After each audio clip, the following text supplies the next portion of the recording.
So yesterday, CM Punk appeared on Ariel Helwani's show, the MMA Hour, and really got very candid about some things that I was not expecting him to talk about, namely his run in AEW. So I want to give my thoughts on what he said in this interview with Helwani, things that I did not know, things that I had known, that I had heard about, what I believe and what I don't believe. So they didn't go too deeply into the brawl out situation. They discussed the scrum and everything like that.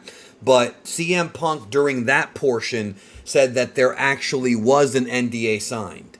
And he did say, I mean, the thing is, Punk, the way that he came off, obviously it's his version of the story versus, what came out online from reporters and AEW and all that. But according to what he said, he didn't sign the NDA because of anything that he did. So I don't know. But even he later on did, talk about how he regretted some things and the way things were handled. And the scrum, like he even talked about he shouldn't have gone out there with the scrum. But what was revealed is that everything that he said in the scrum, he had already talked to Tony Khan about. And they did discuss the Hangman Page thing. That was interesting. So a lot of stuff came out about this. So Punk, after this whole thing started, during the build-up to Double or Nothing, when him and Hangman had that in-ring confrontation, I think it was during the go-home show, and Hangman cut that promo about, how Punk was going to destroy AEW and all that, and Punk apparently worked out in the back before they went out there what they were going to say and whatnot, but Punk couldn't really hear him clearly because the crowd was being loud. Now, whether or not you believe that part of it, I mean, I don't know. The crowds can be pretty loud, and when you're there in person, it is louder, but that's up to you.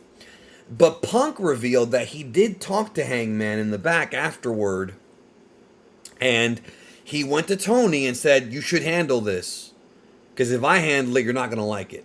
And I know I had been saying, and I've made videos about it, I've done podcasts about it, that Tony Khan should have handled this a while ago and not let it get out of hand. But Tony Khan's not really that kind of a quote-unquote boss. He wants to be everyone's friend. He's a very nice guy, right? And he's not really the kind of guy who... He's one of those guys that avoids confrontation. And the problem with people who avoid confrontation is that while, yes, that does show a quote-unquote nice side to them, the problem with people who avoid confrontation is that they're not really nice. Now, I do think Tony Khan is a nice guy, but there's more to it than that. People who avoid confrontation oftentimes do it because they're very, very cowardly. Very cowardly. And ironically enough, I actually used to date somebody who was like this. And the person who I used to date came from well-off parents. What do they have in common with Tony Khan? Again, it's kind of easy to avoid confrontation if you're never put in a situation to be confrontationed. Or be confronted, confronted. So TK just kind of sits back, and Punk talked about that, and that was kind of a recurring thing. Now, the one thing that Punk, and I wasn't expecting him to even go that deep into it, but he did, and then Punk also talked about how he wanted to leave before he even came back in 2022. That was a new story, although there had been rumors about it because of Punk showing up on that one Raw in Chicago right before Collision. Now, what's interesting about that is that a lot of people thought that when Punk went to that Chicago show that he was trying to get himself a job and that he wanted to leave AEW. He says that's not true. He says that he went to the show because he was on a plane with a bunch of wrestlers and he met Liv Morgan and Liv Morgan helped him find his earbuds, and then Bayley sent him a text. And then he went to the Chicago show because Bayley invited him to go see Bayley and a few others. And then, of course, Vince told Punk to leave, and, that's what happened.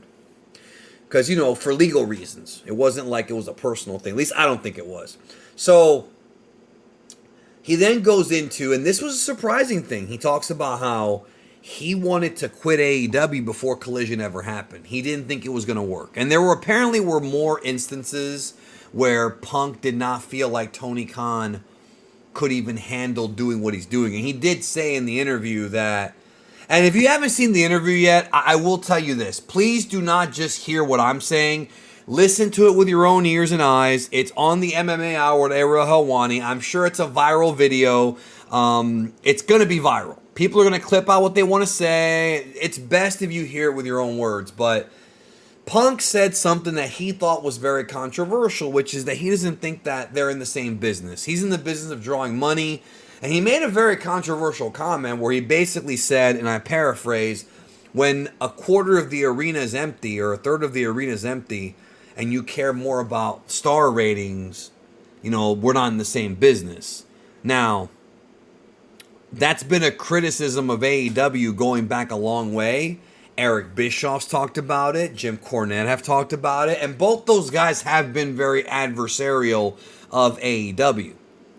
But it's not hard to see that AEW's main focus, because it hasn't just been them. There have been others. Vince Russo talked about it. Conan. It's not hard to deduce based on how AEW operates that their main focus was not always about making the most money. Now, that's not necessarily it's not a criticism of Tony Khan as a person.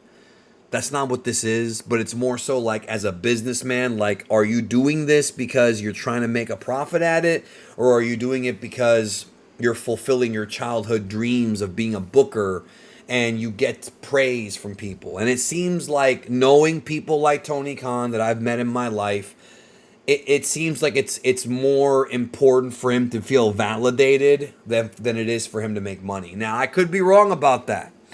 But CM Punk, who worked alongside of him, he even had a contract of being Tony Khan's right-hand guy, which blew my mind. I had heard rumors about that. I didn't know that was true. But he said that. And that's going to light the world on fire because CM Punk thinks so. But the comments, he didn't really talk about the Young Bucks and all that. He did talk about All In, though. He did go into detail about All In. He said he wanted to quit even before Collision.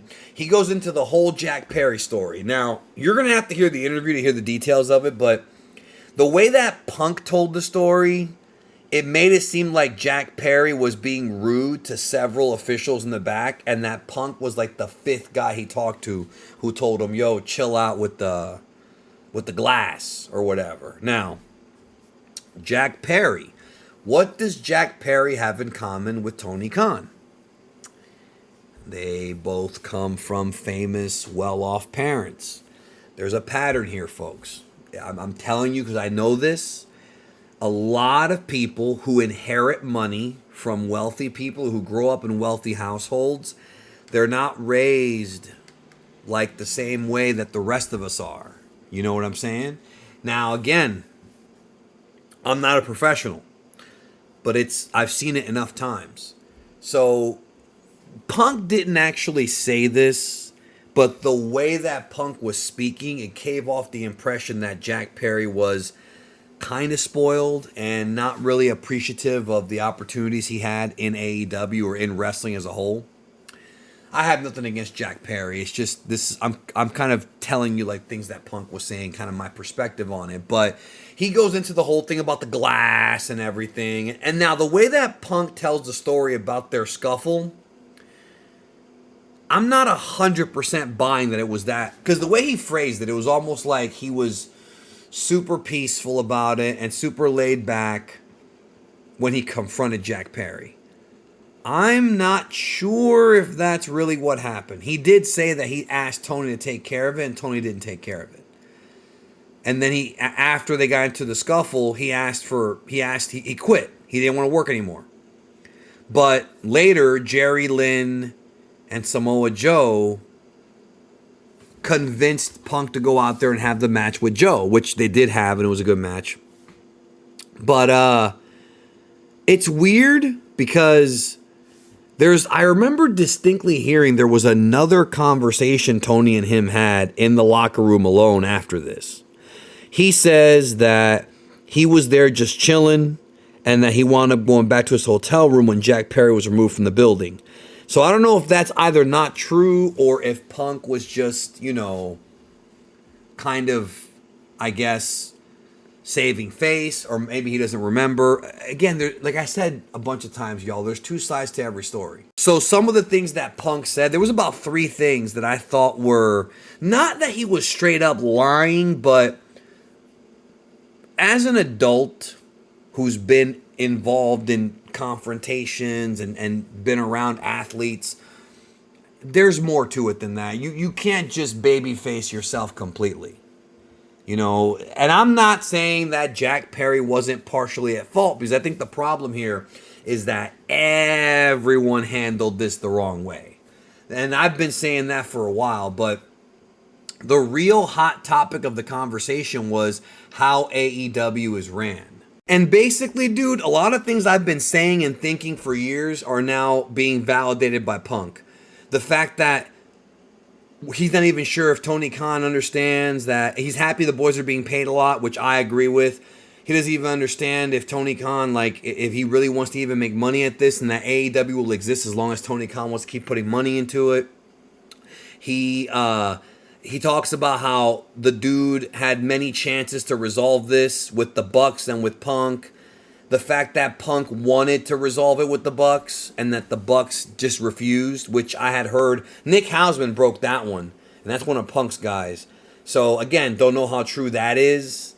You have to understand that there's 2 sides to every story. That I wasn't there, but these are things that really show that a lot of the things that others have been saying are being now validated by somebody who works there.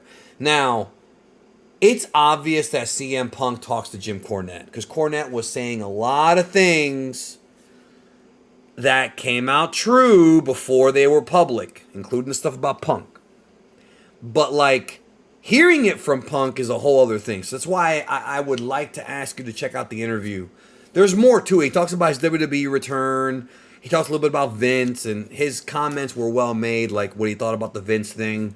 He talks about Nick Khan and what led to him coming back, which, by the way, his version of the story is that he wasn't. Now, he said he signed his deal before he went out, which I do believe that to be true. But there had been rumblings of CM Punk coming in before Survivor Series, because Triple H and Punk both said it was a last minute thing, and it was last minute as far as contract goes, but there were people talking back and forth. And Nick Khan, he even says that the reason he's there is because of Nick Khan, because Nick Khan tried to bring him in 2019 as an agent, where he was just an agent before he actually got the job for WWE, because Nick Khan was an agent first. But it's a very interesting interview. I believe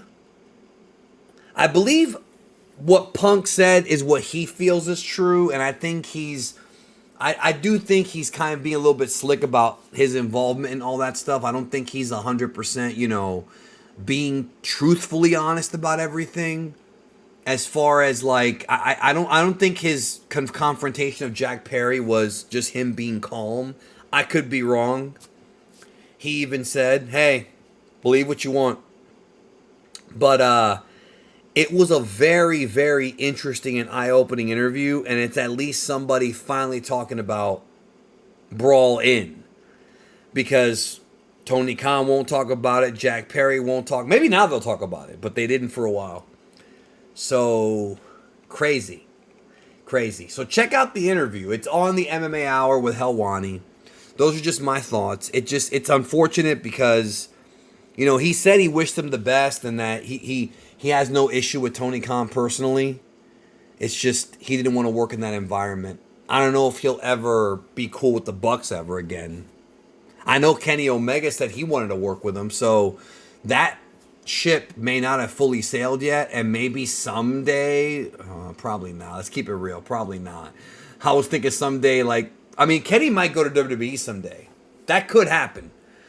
You never know. But it just became a thing where I don't see Punk ever going back to AEW. I just don't see it. Unless, the other guys are gone. I do think Khan gave Punk too much power. That was also a mistake.